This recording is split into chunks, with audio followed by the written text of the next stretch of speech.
Hey everyone, welcome to Straitjacket After Dark. This is our first episode. We're going to talk to you about what we've been watching, what we've been reading.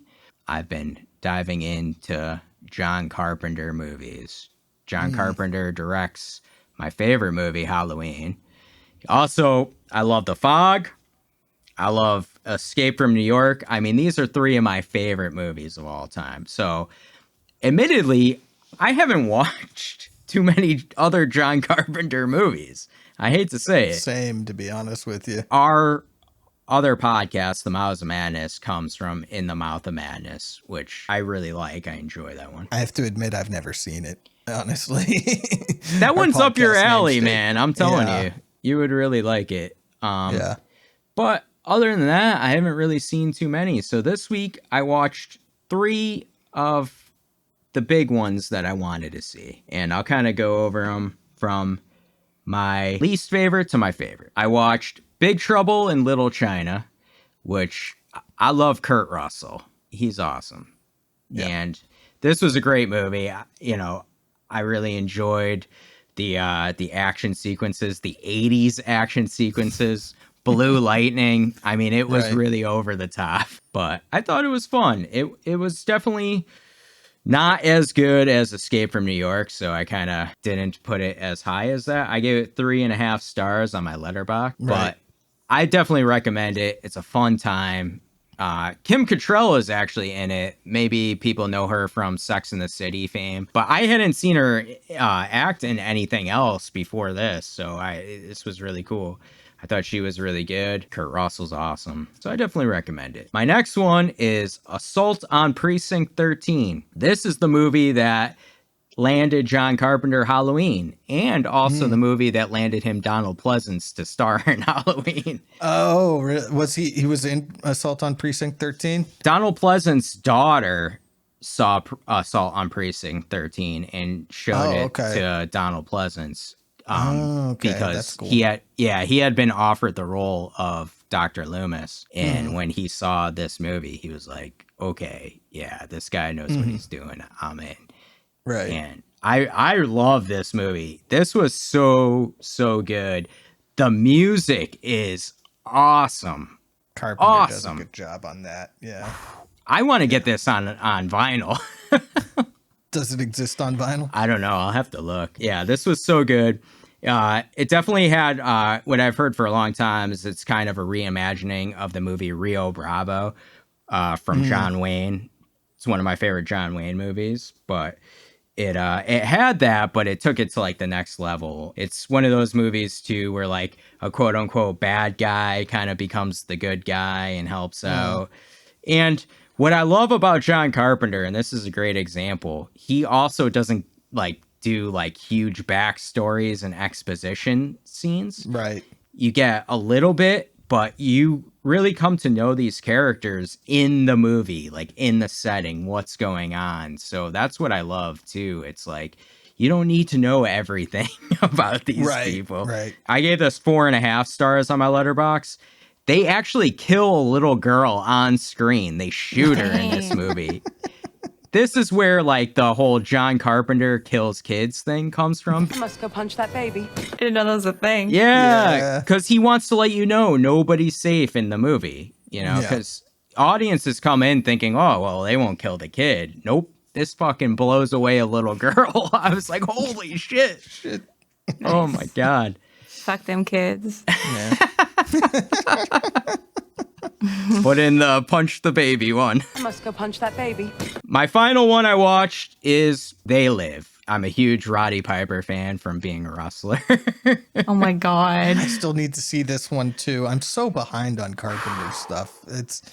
Me I haven't too, seen man. The Thing either, to be What? honest with you. I know. You know what? I didn't even mention The Thing. I love The Thing. Holy cow, I forgot about The Thing. Yeah. Kicked off the podcast. That's it. Taking back my John Carpenter card. I'm sorry. You got a card? Yeah, you get a fan revoked. club. Well, listen, I'm back in because They Live is one of my favorite movies. I gave this 5 stars on my Letterboxd. It's so fucking good. Jill, have you seen this movie at all? Yeah. It's on my list. Yeah. It's It's so been good. on my list for 100 years. So. Oh, The What music. did you watch it on? I watched it. So here's the reason why I haven't watched it before is it's never available for free streaming, right? No, yeah. So I bought it. Well, so first I rented it on Amazon for Right. like $3.99, and then now I loved it so much Oh. I went and got the Steelbook 4K. Look at how Hot. cool that artwork's fucking awesome. That's hot. Yeah, On sale for Black Friday right now. Too. Yes. It's not that expensive. Yes. It's only like $30. That's like a $60 thing, right? $21. Really? Okay. Yep. Go to Amazon. I hate putting over Bezos, but yeah.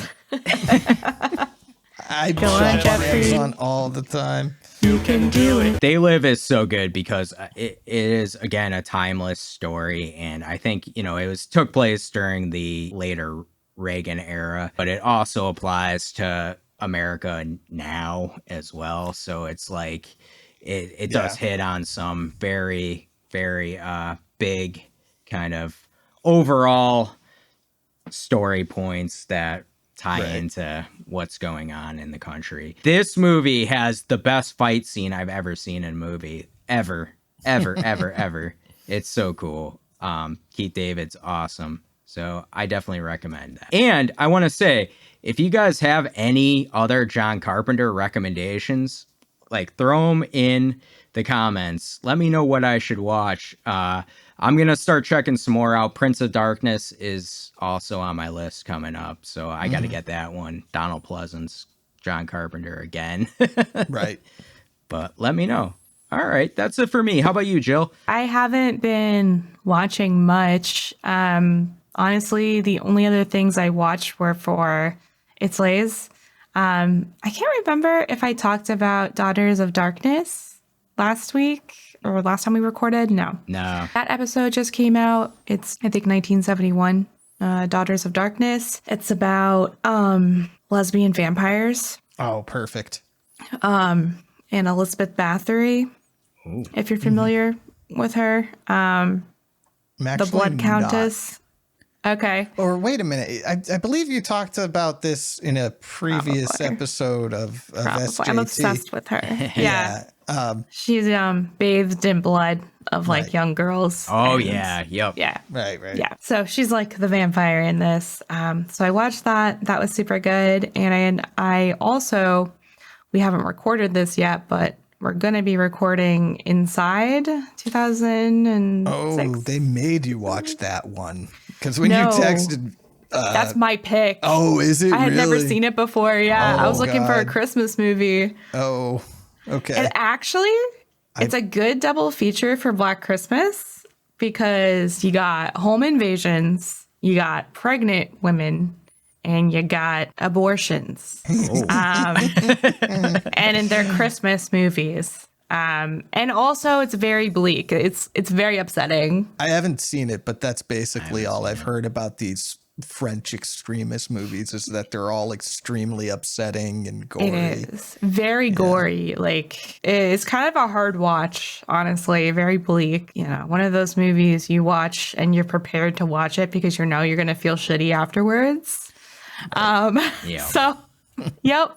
Perfect for Christmas. Perfect Yeah, for Christmas if you're definitely. into that. For books, I read A Study in Drowning by Ava Reed. It's kind of like a contemporary fantasy, like in a different land. It's also like a dark academia kind of book because it's this chick. She's in university. She wants to be a literature student, but she's forced to be an architecture student because they don't let women into literature at the school or something. So there's a lot of like feminism in there, a lot of blurred lines between reality and folklore because like the fairy king is a character, and like fairy bargains and stuff like that is a whole thing. And mental illness and mental health are also like big themes in this as well, and blurring the lines between that folklore and reality. Really interesting. I have never read anything like that before, and I have a bunch of books that I want to read by her. She does a lot of like kind of folklore stuff. And I just thought it was really cool. A lot of water imagery. And then what I'm reading right now is called The Wicked King by Holly Black, who is another like kind of fairy fantasy folklore like goddess. Like she's very revered.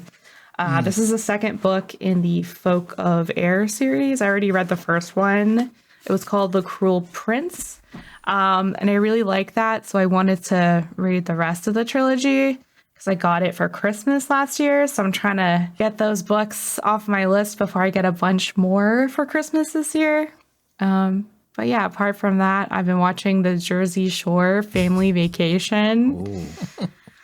So yeah, mixed bag. That's what I've been up to.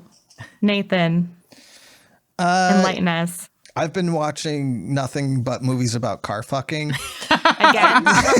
No, oh my God. No, I'm joking. I love it. Bring on the car fucking. I watched The World's End, which is the third movie in the Three Flavors Cornetto trilogy, which are movies that are directed by Edgar Wright and star Simon Pegg and Nick Frost. The first one is Shaun of the Dead. The second one is Hot Fuzz. Yeah. Awesome. Yeah. They're all three of them are great movies. I had never seen The World's End before I bought that Blu-ray set of all three. Since I love the first two so much, I probably should, after like 15 years, finally finish out the trilogy. Yeah. And it is just as hilarious as Shaun of the Dead and Hot Fuzz. Nice. I actually haven't heard of it before, to be honest with you. The World's End, I don't think it did too well. It came out the same, like, it was close to the same release date as a Judd Apatow movie called The End of the World or something like that. And I think it kind of got buried. It's about a group of friends who one time way back in their college days went on a pub crawl to 12 different bars, and they never finished it because they got too drunk. 30 years later, they're all in their 40s and 50s. They decide, okay, we need to finish the pub crawl this time. Or one of the characters does. The most irresponsible one decides that they need to finish the. He's played by Simon Pegg, which is kind of funny because in both Shaun of the Dead and Hot Fuzz, Nick Frost is the one who is playing the real. The dumbass, I guess you'd say. But anyway, while they're out doing their pub crawl, they accidentally uncover a alien conspiracy to take over the world. Dang. And they decide that they can't let the aliens know that they figured it out, so they have to continue their pub crawl till the end.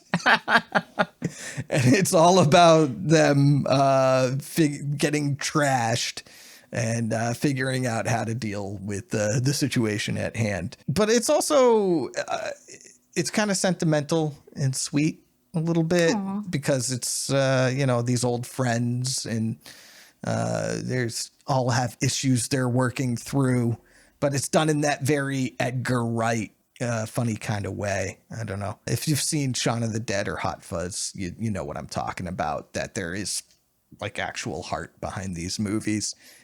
In the middle of all the crazy and gore and all that. So I gave that movie 4 stars on Letterboxd. I would give the other 2 higher scores than that. I do think it's the weakest of the 3. Next thing I watched was Lake Michigan Monster, which I saw this on your Letterboxd. So if you remember correctly, at one point I recommended a movie called Hundreds of Beavers. This movie is made by the same guys. It came out before Hundreds of Beavers. It is a no-budget comedy horror movie. They made it for about $7,000 in Wisconsin, or Michigan. Michigan. Makes sense. Called Lake Michigan Monster. Wow. But basically, it's about a man whose father was killed by the monster of Lake Michigan, and he's out for revenge. and they have to hunt the Lake Michigan monster, and hijinks ensues. Low budget hijinks ensues.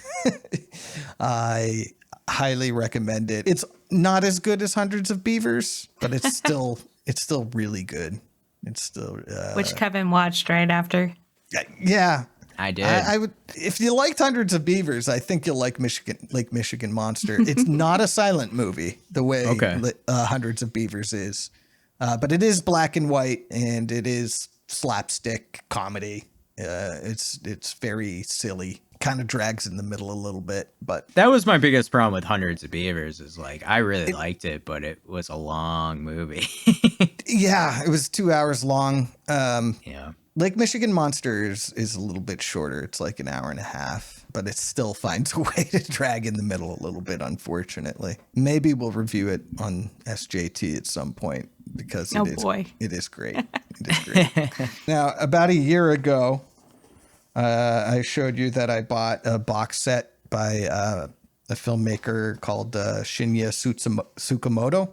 Mm-hmm. He's the one who did Tetsuo the Iron Man. Now, the thing about buying box sets is if you get tired of watching the movies for a little while, you forget that you have it, and then you have Blu-rays that you've never watched. Shinya Tsukamoto does extremely, extremely strange films. And I watched a few of his movies. The first one was a movie called A Snake of June. It's about a woman who receives a package in the mail from a man who took pictures of her while she was masturbating in public. Holy shit. And now he blackmails her into doing what he wants.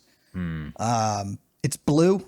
It's done in black and white, but the white has been tone shifted to blue. I don't know. It's probably the weakest of the movies of his that I've seen, to be honest with you. Most of his movies have an extreme pace to them, like just constant movement.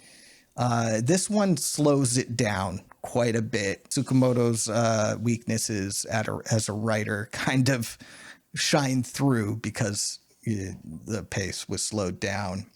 Character motivation is an issue. It does have classic Tsukamoto stuff in it. You know, a man with a 30-foot robot penis is in there at one point. Gotta have those. Yeah, you know, that's Shinya Tsukamoto for you. But I don't know. Wild and crazy guy. Yeah. I still gave it 3 stars. You know, it's not a bad movie. It's just not quite up to the standards that I have for him. And then I watched another Shinya Tsukamoto film called Vital. And this is a fucking masterpiece. Oh. I love this film with all of my heart.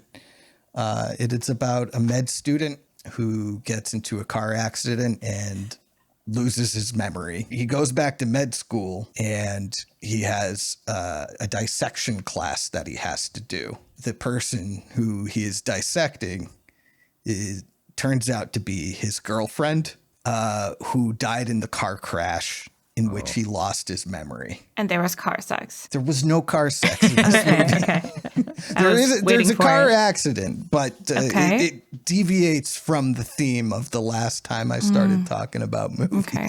A little bit different. This girlfriend does have a choking fetish, though, so I don't know. Seatbelt. Yeah, you know, it's actually another one that actually slowed down from his previous pace, but it's very contemplative. As weird as that premise is, it lays the groundwork for sort of a meditation on grief and loss. It's still a Tsukamoto film, so you still get the weird shit, but it is more beautiful and emotionally driven than any of his previous films. I gave it a 4.5 on my letterbox. I think it's amazing. I highly recommend everybody see it. You know, there are dissection scenes, so it's I suppose it's not for everybody. But Are the dissection scenes with the 30-foot penis? no, there's no weird robotic penises in this movie, which I think Count me out. Neither Tokyo Fist nor Bullet Ballet have a robot penis. That's about half the Tsukamoto films I've seen. Tetsuo 1, Tetsuo 2, Snake of June all have a weird robot penis in them. So Is this your favorite, though, from him? I think it's sort of tied with Tokyo Fist. To be honest with you, I think Tokyo Fist is one of those crazy fast-paced ones that just it never lets up. Once it's it just it doesn't get started. It just goes from frame one. It's like I Saw the Devil, where it just No. No? That movie it crawls compared to Tsukamoto films. And I know I Saw the Devil is extremely fast paced, but you don't understand. Like, until you see Tetsuo the Iron Man, you don't know what fast pace is. I can't comprehend it. It's sensory overload, the entire movie. It just flashing images and stop motion. I want to do a Straitjacket talk on Tetsuo the Iron Man at some point, but I got a lot of films that I want to do. So we'll find out when it happens. It'll happen eventually. I'm excited. Well, that does it for Straitjacket Talk After Dark. If you want to see any of our reviews on Letterboxd, we're going to have those linked for you in the description. So take a look. You can see what we're watching. Also, we're going to link Gill's Goodreads too, so you can see what she's been reading. I got to read more books. Me too. Everybody needs to read more books. That's a perfect way to end. But until we're back again, back to the padded room.